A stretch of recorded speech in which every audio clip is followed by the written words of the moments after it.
दोस्तों नमस्कार, मैं शिवनाथ शिखर मोटिवेशनल स्पीकर आज एक प्यारी सी कहानी लेकर के आप सबके लिए आया हूँ।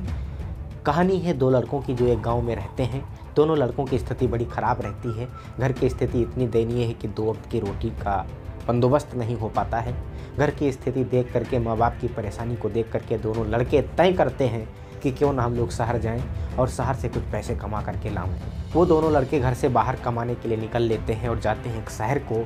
और एक शहर में लकड़ी की कंपनी होती है, फैक्ट्री होती है। वहाँ पर दोनों काम करना प्रारंभ करते हैं। काम क्या करते हैं? लकड़ी को काटने का।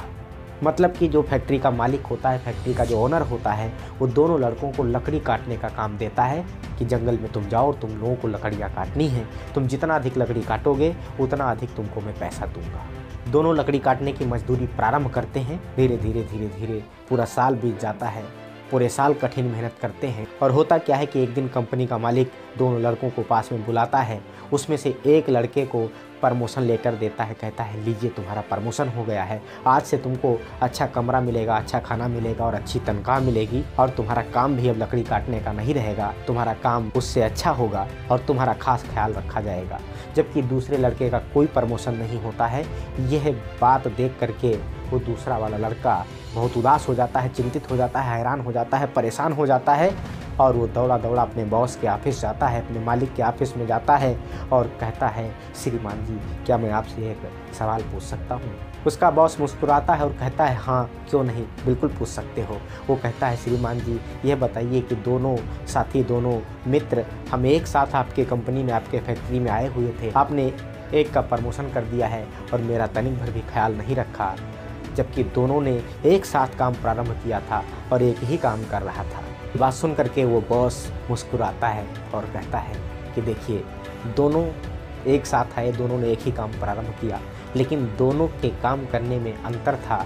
मतलब कि जिसका मैंने प्रमोशन किया है उसने पूरे साल में तुम्हारी अपेक्षा अधिक लकड़ी काटा है, इसलिए उसे प्रमोशन देने का काम किया गया है।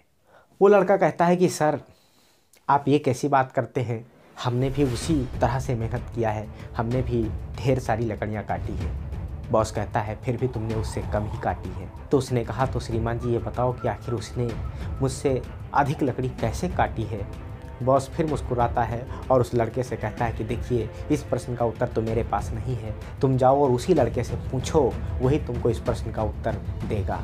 वो लड़का चुपचाप ऑफिस से निकल करके और उस दूसरे लड़के के पास पहुंचता है और कहता है, भैया आप ये बताइए कि हम दोनों ने एक साथ इस कंपनी में काम प्रारंभ किया था और दोनों का काम भी एक ही था, लेकिन आपका प्रमोशन हो गया, मेरा प्रमोशन नहीं हुआ, कारण क्या है? मैंने भी बॉस से पूछा है तो उन्होंने बताया कि मेरी अपेक्षा आपने अधिक लकड़ी काटी है। आपने वो अधिक लकड़ी कैसे काटा है? तो उसने मुस्कुराते हुए जो प्यारा सा जवाब दिया, वो जवाब यदि आप भी अपने जीवन में, अपने जेहन में उतार लें तो आप भी बहुत बड़ा परिवर्तन ला सकते हैं। आप भी बहुत ऊंचे तक जा सकते हैं, बुलंदियों तक जा सकते हैं। आप भी बड़ी बड़ी उपलब्धियों को हासिल कर सकते हैं, बड़ी बड़ी सफलताएं अर्जित कर सकते हैं। और उसने जवाब में जानते हो क्या कहा? उसने कहा, देखिए मैंने एक काम तुम्हारी अपेक्षा बेहतर किया है, अच्छे तरीके से किया है, जिसका ये परिणाम रहा कि मैंने अधिक लकड़ी काटा है। उसने कहा, कौन सा काम? तो लड़का बोलता है कि देखिए, मैं क्या काम करता था, मैं जब एक पेड़ काटता था तो मुझे पता चल जाता था कि कुल्हाड़ी कुंद हो गई है। मैं धार लगाता था, जितने पेड़ काटता था उतनी बार धार लगाता था। धार लगा करके हम पेड़ों को काटा करते थे, यानी कि प्रत्येक पेड़ को काटने से पहले अपने कुल्हाड़ी की धार को तेज करता था। और आप क्या करते थे? आप कुंद कुल्हाड़ी से पेड़ को काटते थे, इसलिए अधिक समय लगता था और हमसे कम ही लकड़ी आपने काटा है या काटते थे। दोस्तों, इस बात को लड़का मानता है। ऐसे ही मैं आपसे भी बताना चाहता हूँ, यदि आप कोई काम कर रहे हैं और उस काम में सफलता नहीं मिल रही है तो आप उस काम को मत बदलना, काम को करने का तरीका बदल देना। आप भी अपने दिमाग को तेज करके नए जोश के साथ, नए ऊर्जा और उत्साह के साथ में काम प्रारंभ करिए। यदि हौसले, जोश और जुनून के साथ में काम को करोगे तो काम अवश्य पूर्ण होगा, आपको सफलता अवश्य मिलेगी।